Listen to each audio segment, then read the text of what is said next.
Well, here we are in the outdoors trying to look at the things that we need to know. And I've got Ayo Shofala here of Automedics that we're going to be talking about engine oil specifications that you could use for different cars. Thank you so much, Ayo, for joining us today.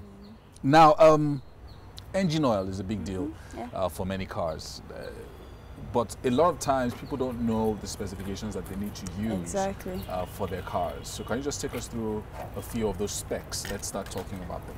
Okay, so first things first, we can never overemphasize the issue of engine oil on cars. It's like blood that's flowing through the human body, and lately I've been seeing a lot of cars that are being abused when it comes to engine oil and servicing. So I just made it a point to talk about that this morning. Before we talk about the engine oil itself, let's talk about engine oil abuse, because that's something that a lot of people also don't understand. So talk to us about what you mean by seeing cars that have been abused in the area of engine oil. Okay, when I say abuse, what I mean is you're not using the right specification. Okay, you go ahead and even go to use the right specification, but then you leave the engine oil for far too long in the engine. Some people don't even go as far as changing their oil filter. When they change the engine oil, they'll tell you, no, it's an original filter, so they'll just wash it and put it back in again. Sometimes they'll just, some people top their engine oil for months.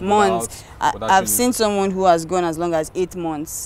And after that, at some point, the oil is going to start going down, and then they just check the dipstick is low, top it up, and keep driving around like that. So that's what I mean by you've abused your car in the aspect of engine oil. Wow. So, so what your recommendation would then be is to change it regularly is going to be either 4,000 kilometers, that's every 4,000 kilometers, or every 2,500 miles, or every 3 months. Every 3 months. Whichever one comes first. Whichever comes first. So typically, when you change your oil, you should also change your oil filter. Which many people don't do, because all they want to do is, oh, my oil is low. Top me up very quickly, let me get back on the road. Or you find a case where they take it to a mechanic, and the mechanics also have their own faults there, where they probably cannot get that filter immediately, and instead of telling the owner, oh, I can't get this filter, let me go and look for it, they just tell the owner, okay, I'll do it for you, clean it, put it back in. That is totally wrong. Yeah, so, and that could reduce that could damage the engine. Wow. Okay, so talk to us about different kinds of engine oil, and then we'll probably come back to this issue of ensuring that you maintain your engine as long as possible using the changing your oil regularly. Okay, so there are about 5, 6, 7 different kinds of engine oil specifications on the market. Here in Nigeria, I mean, abroad there are a lot more than that. Wow. And different cars carry different specifications according to the year and the manufacturer of the car. Right. We have specifications starting from things like 20W50. I know a lot of people would have heard of that. It's a very, very common specification out there, 20W50 engine oil. You have 5W30, you have 5W20, you have 10W40, and the likes of that. Sometimes it's just a bit confusing. So, you know, sometimes I just want to do an oil change, like a quick oil change with oil filter. I drive into like a petrol station, right? And so they ask you what kind of oil you'd like. So there's one for 5,000, then there's one for 7,000, then there's one for like 15,000. So typically you just go for maybe the cheapest, or the one that is in the middle, maybe the one that is 7K, so that you can have a good balance. But how important is it that you know the one that is for your car? It's very, very important. Let's put the issue of money aside, or the issue of price aside. It is very, very important for you to know what is recommended for your car. Some cars will not carry the specification.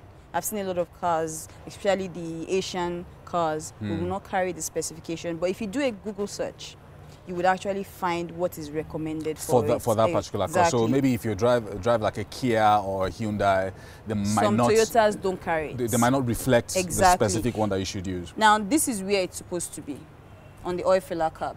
Just like I said, some Asian cars will not carry this. You can see there is nothing written here. So typically it will be written here what kind of specification the oil for the car would be. Exactly. Okay. So you would have something like an SAE 5W30, 5W20, 5W40, and the likes of it. And when you check and you don't see it here, you can go to the owner's manual. Okay, the owner's manual will show you what kind of oil you should use. Or you do a Google search. So what happens when you don't use the specified oil for the car? It's either you're using something that's too light or too thick. when you don't use the right So specification. too light or too thick. Exactly. So what happens if it's too light? If it's too light, the oil is going to burn out, which means Burn it's out going quickly. to become short under a very short period of time. On the other hand, if you use something that's too thick, right, it's going to have difficulty flowing around the engine. So for those that use, for cars that use thick oil, is it that they have bigger engines, or what's the reason why you have thicker oils and lighter oils? For older engines, the space between moving parts is a lot wider. So you need an oil that's very, very thick to create a cushion in between those moving parts that will prevent wear and tear. But on newer engines, we have what we call precision engines. You have very small spaces between moving parts. So you need a very light oil. An oil that's thick will not be able to lubricate those parts very well. So you find that if you use a thick oil on a newer model car, after about maybe worst case scenario a year, you start having engine issues. Sludge will start building up. You have noise coming because from it's too thick and it's not moving as it should, as fast as it should around the engine. You even find that there's some cases where you start the engine in the morning and then you have a lot of rattling sounds for the first 5 minutes. Before. And then even sometimes you notice smoke and things like that coming out of the exhaust.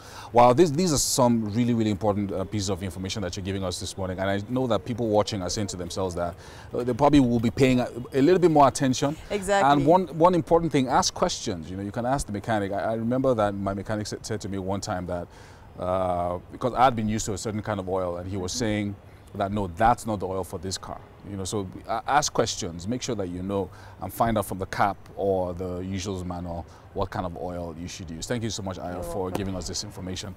Well, here's to longer lasting engines for the year 2020.